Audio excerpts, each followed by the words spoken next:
Hey guys, here we go into my final video pre-fight of Jeff Horn versus Terence Crawford. And it's really interesting.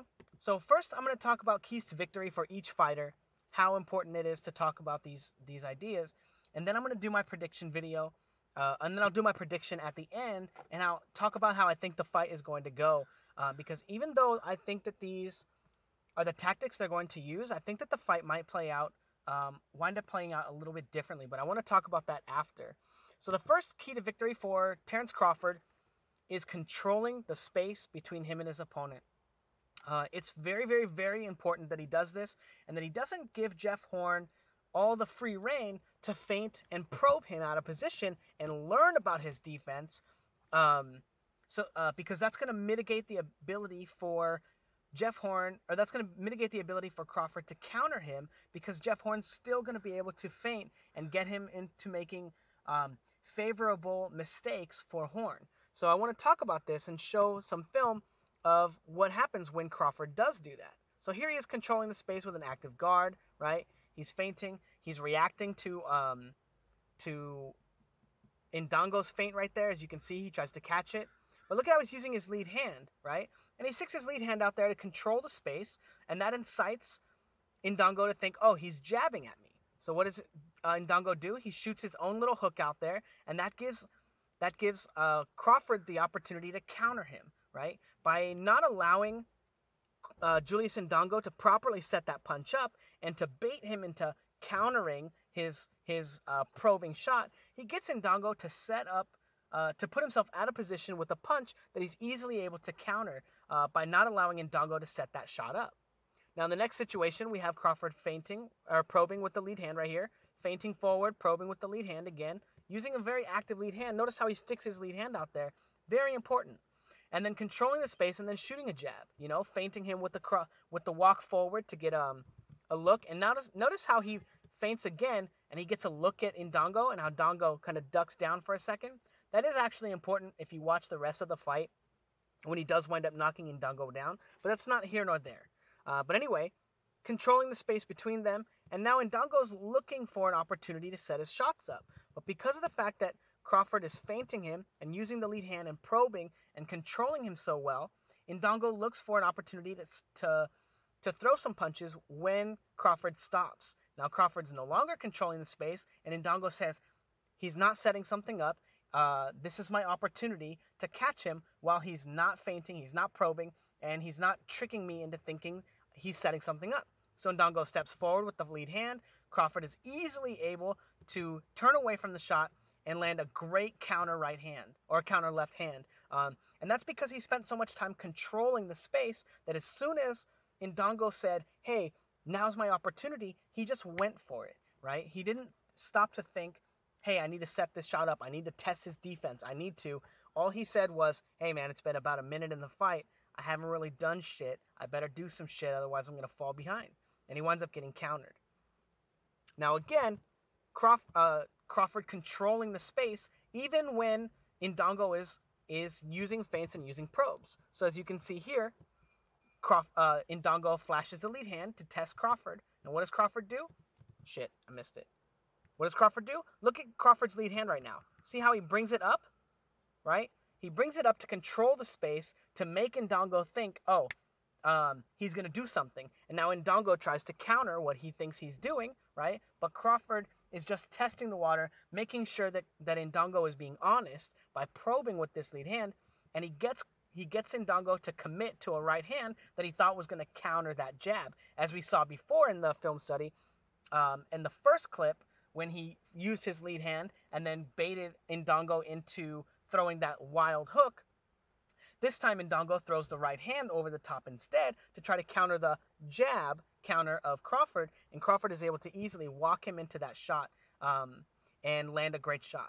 Now this goes on into the next style, so pay attention to this after he lands this counter.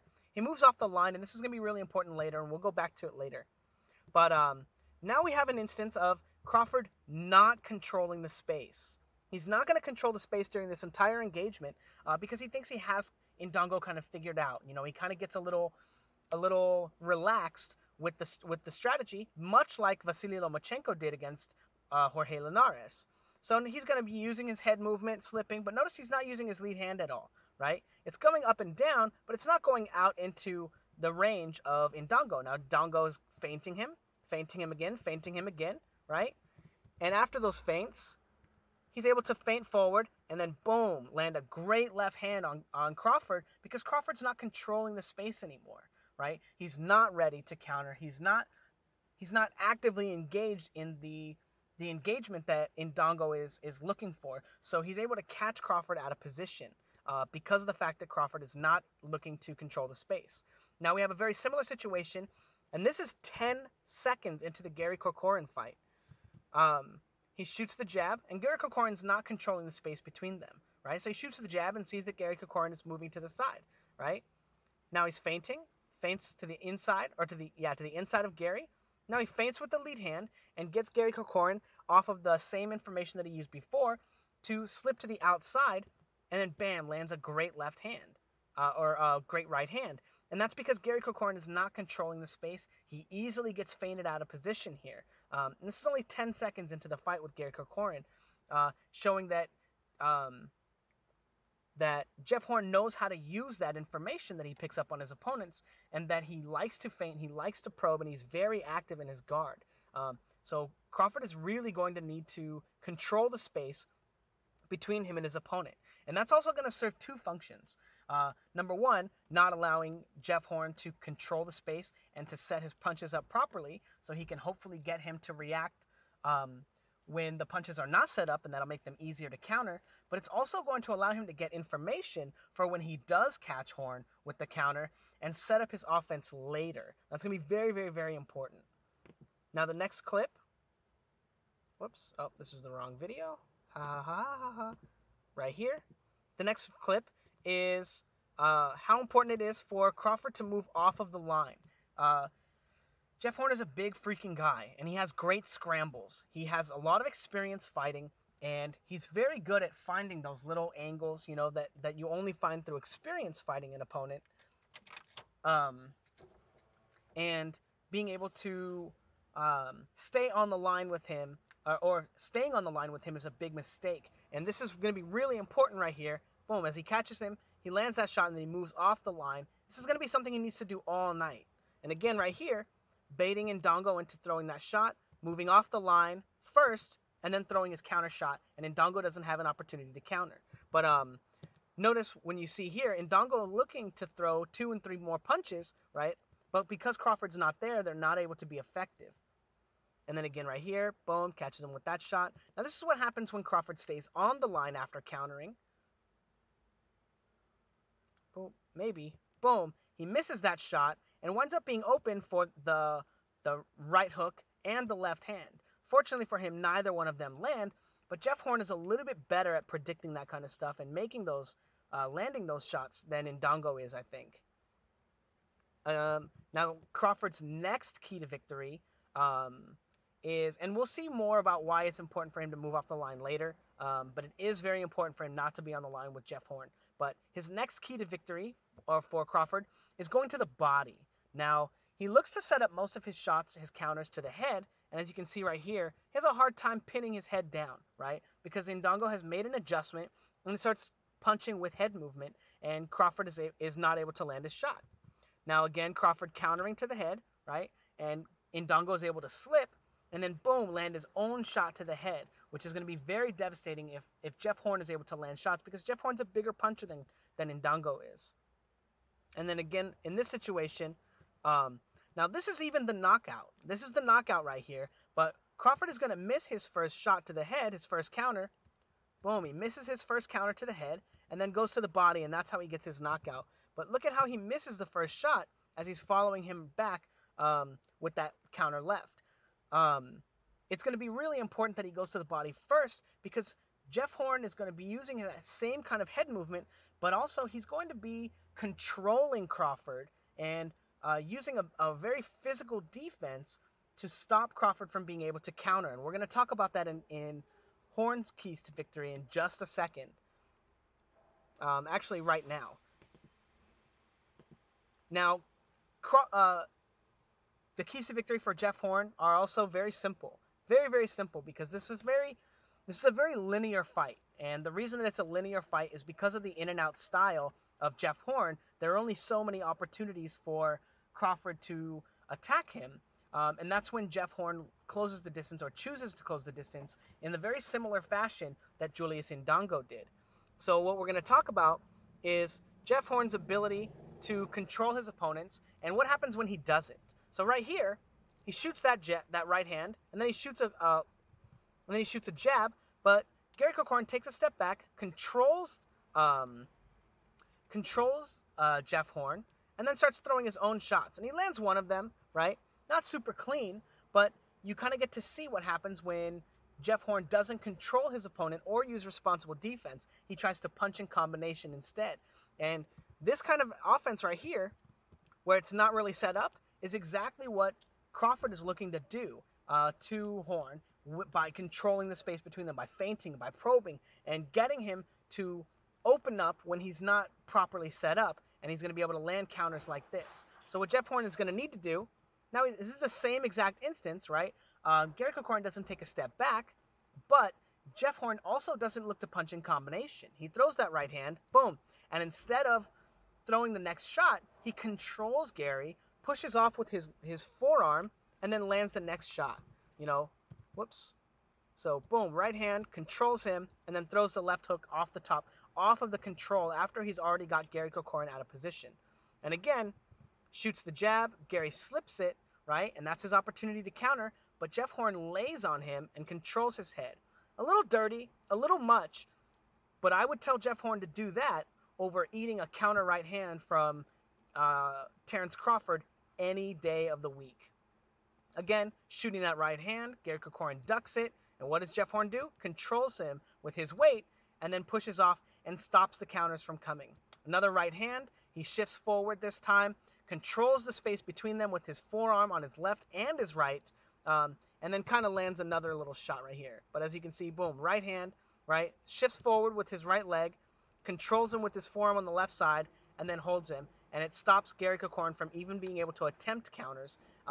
And the counters are exactly what I think that Terence Crawford is going to look to utilize. And this is a very effective style for him. Again, shoots a 1-2, Gary slips it, controls him, pivots and moves off the line, and Gary Corcoran has no opportunity to counter. Now, the next key to victory for Jeff Horn is going to the body. It's going to be actually a combination of feinting and going to the body. He doesn't want his offense to be predictable because Terence Crawford is so good at countering that first punch. Terence Crawford is so good in the initial engagement that it would be a huge mistake for him to just open up with shots and throw right hands without setting them up. That he needs to not only set those shots up with his feints and his probes, even though he doesn't probe a lot, but making sure to go to the body, because throwing the right hands to the head are what really got Julius Indongo in trouble. That's really what allowed Terence Crawford to roll those shots and then come back with his counters. And we'll see Jeff Horn feinting, going to the body, a great shot right there, and then ties him up. You know, doesn't allow him to counter and moves off the line. Again, feinting to the head, right? Boom, and then going to the body. Feinting, and then using a shift, and then boom, goes to the body, and then controls Gary Corcoran after. So, whoops. So he feints, and then throws that right hook to the body, and then controls Gary, so Gary is not able to use the counters. Again, being very physical with Gary Corcoran. This is exactly what he's going to need to do against Terence Crawford to keep Terence Crawford off balance, because Terence Crawford has phenomenal balance. He has phenomenal technique. Again, feinting him, and going to the body. Very, very, very important because Crawford has such good head movement. Now, again, here we have Julius Indongo feinting and going to the body, right? It's a little low, a little in the hip. Crawford has his guard up, you know, to the hip right there. So he's got a decent defense to the body, but the more important aspect here is that Crawford is not countering those shots to the body. Right here, very similar to what Jeff Horn did right there, slamming that left hand to the body, or that left hand to the body. Boom. And then going to the head, trying to go to the head, and Crawford is not countering those first shots. Again, 1-2 to the body. He tries to counter him with the jab, and I think that this is what gets Crawford in trouble with some of those counters. Why he winds up getting countered over the top with Julius Ndongo's overhand left is because of the fact that because Crawford was picking up on the fact that Julius Ndongo was going to the body, so he started trying to counter those body shots, and then Julius Ndongo was easily able to transition and make an adjustment and start throwing those left hands to the head instead. And I think this is going to have a lot of play for Jeff Horn as well. But again, feinting, going to the body, and it's not a hard shot, right? But you can see Crawford's body kind of jiggle a little bit because he gets caught right there. Boom, right there, right on the chest. He catches him with the body shot. Again, Crawford not really able to counter. Not able to counter again. Whoops. Oh, and that's the end of the video. I was like, what happened? So, again, I'll play those videos again one more time. Crawford controlling the space between him and his opponent, feinting, probing, and not allowing Julius Ndongo to set up his punches so that he can easily counter him and take away all those levels of high-level defense that Jeff Horn poses with his feints and his probes and bring him back to a very basic level of opening up without them and then finding a way to counter them. And again, countering him once he's able to take those feints and those probes away. And then what happens when he doesn't, how easily it is Ndongo is able to walk him into this shot because Crawford is being purely reactive and able to walk him into that shot. Just a beautiful shot from Crawford. Then, whoops. Is this video 3? That's why. I'm not going to play the rest of them. You guys get it. You can rewatch the video if you want. And then Crawford, both of their keys to victory is going to the body. Both of them have phenomenal head movement. And we'll play a little bit more of that just so I can talk about it. But look at how Jeff Horn is able to shoot that right hand and move his head off the line just so slightly that it's going to make very difficult to counter and land headshots against him, especially with all this amount of control, that even if he's not moving his head off the line, he controls him. But even if he doesn't control him, he still moves his head off the line very well and is able to have a responsible defense. So Crawford's key to victory, body shots, controlling the space between him and his opponent, and I'm blanking on the other one. Oh, moving off the line. Don't stay on the line with Jeff Horn, because then you also wind up with situations like this, right? Well, like this one, right? So he stays on the line, and he kind of gets caught with the left hook right there. Grazing shot, right? But you don't want to stay on the line with him and allow him any other opportunities to find offense, much like this one right here. Boom. And he's able to kind of touch him with the left hook right there. You know, not super important, but catching him when he moves off the line himself. And then Jeff Horn's keys to victory are feinting. He doesn't want to open up on Crawford without a feint, because that's when Crawford looks to do his best countering. That's Crawford's whole game plan, is to lower the amount of technical aspects that Horn is able to use to feint, to probe, and to set up his shots, and reduce him to the most basic level of offense, which is just throwing punches at his opponent so that he can counter him. Also going to the body, because Crawford has great head movement, and Crawford has a much harder time countering shots to the body than he does shots to the head. And that's going to open up other offenses for Jeff Horn, because Crawford will have to start countering those shots to the body, and that'll expose him to an adjustment to shots to the head. Yeah, so that's how I think what their keys to victory are for the initial engagements. The first few rounds, I think, are going to be very dependent on this. Now, as far as the way that I think the fight is going to go, I wanted to bring up this little data point. It's really interesting. So Terence Crawford averages 49.8 punches per round in his average fights, right? That's basically 50 punches per round, landing 17 punches per round. As you can see right here, right? And this is pre-Julius Ndongo stats, right? And so pretty active, you know, not the most active, because junior welterweight was 58 average, 17 landed, but he's on the average of landed, below the average of thrown, but higher percentage connected. Now, if you look at these punch stats, these are the actual punch stats for the Crawford fight. Crawford throwing 75 punches per in the whole fight, right? Which means that he was averaging 30 punches per round with this style, right? 30 punches per round per style, and landing on average about 10 punches per round in the 2.5 rounds that he fought. Now, the reason that this is so important is because that you can see that Crawford, with this style, this waiting style, this passive, reactive style, he's a lot less active, right? And that's going to be a huge problem for him in the first few rounds because Jeff Horn is very active. And I think that that's going to allow Jeff Horn to be able to steal a couple of the early rounds simply based on activity. Even if Crawford is winning them or landing the more significant strikes, I think that Jeff Horn is going to be active enough to probably steal them and put those rounds in the bank. Now, a caveat to that is that they're both promoted by Top Rank, right?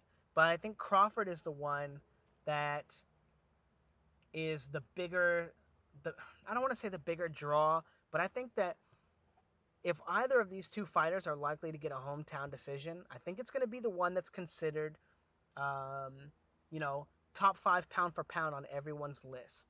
I think that he's going to get the favorable decisions in the rounds. If the rounds are close, I think they're going to go to Crawford, not because he wins them, which he might, um, but because of the fact that he's not a bigger star yet, but also that most people aren't expecting Jeff Horn to win, right? So even the judges aren't going to be expecting Jeff Horn to be winning. So they're going to give him the benefit of the doubt in those close rounds, even if Jeff Horn is winning them and is able to use his activity to win them in spite of not necessarily possibly landing the better shots. Now, the first few rounds I think are going to be based very highly on my analysis of the fight. I think it's going to be very similar to this. The in and out style of Jeff Horn I think is going to be very easy for Crawford to pick apart. And Jeff Horn is going to really need to control his opponent with that very physical and aggressive style early in the fight to make sure he doesn't walk into any counters. Um, but I think after the first few rounds, if neither of them are knocked out, which I don't think is going to happen, um, it'll turn into a real fight where these game plans, the in and out style of Jeff Horn is going to be a little more mitigated because he's going to have a hard time closing that distance because of the counters from Crawford and because of how predictable it is. He's going to have to make an adjustment.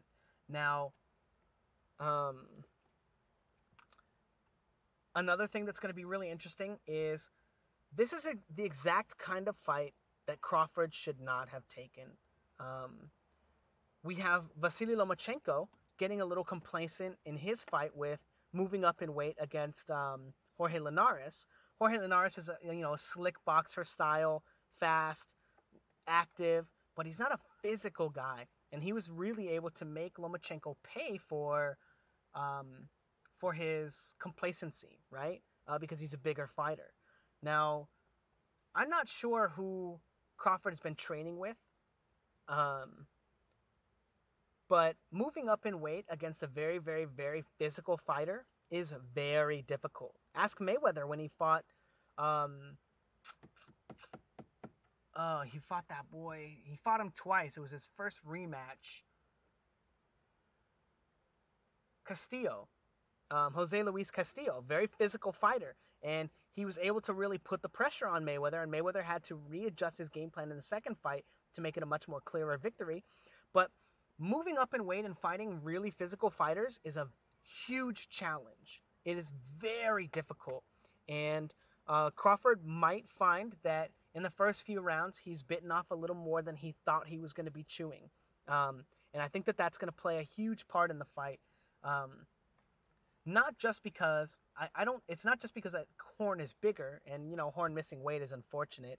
Um, One of the reasons fighters miss weight sometimes is not because they just didn't plan correctly or all that garbage, but sometimes it's because the scale that you have in your room is different than the one that they use on fight day. You might have made weight. Like Yoel Romero fighting for the title for the second time, missing weight. That guy's a professional fighter. He's been making weight his whole freaking life. He's 40 years old. He's been in combat sports since he was 7. he's never missed weight. You know, he missed weight in his last fight because he had short notice to make it against Luke Rockhold. But Yoel Romero missing weight might be just a case of him having a different weight in his room than he did than the scale, right? The scale might be just a little bit different. So I don't think he thought that he was missing weight. And now this might be the same case with Jeff Horn, you know. But anyway, this is a fascinating fight, and I am actually picking Terence Crawford to win the fight. But I think all those people that do um, clean, effective punching punch stats, it's going to show that Crawford was winning the fight clearly. But I think that when you watch the fight, it's going to be much less clear because of the fact that whoops, there's no videos. Because of the fact, I think it's going to be much less clear because of the physical nature that Horn possesses, and the physical nature that Horn is going to be putting on Crawford. He's going to make it a much more ugly fight. He's going to win a lot less clean punches, but he's going to be able to be active enough and physical enough that it makes the fight much closer. Um, I Now I'm picking for the looks of the fight. Horn is going to win the first 2 or 3 rounds, and then Crawford is going to be able to start using his skills and mitigating the effectiveness of Horn, because Horn does have a seemingly one-dimensional style of offense where he flashes the lead hand. He has very basic probes, but the in-and-out style is really going to hurt him in this fight. It's really going to make it difficult for him to be effective against Crawford, unless he's going to the body, because Crawford protects his head so well. So I'm picking Crawford. It's going to look like a very, very close and competitive fight. I think Crawford's going to land the cleaner shots. Um, but also, I wouldn't be surprised. I really wouldn't be surprised if Horn is able to um, land some shots on Crawford that he doesn't see coming, because sometimes Crawford stays on the line too long and might even drop Crawford. Because Horn is a big freaking guy. Even in that case, I would still pick Crawford to win, even if he does get knocked down. Um, Whoops. Pause that one. Play this one.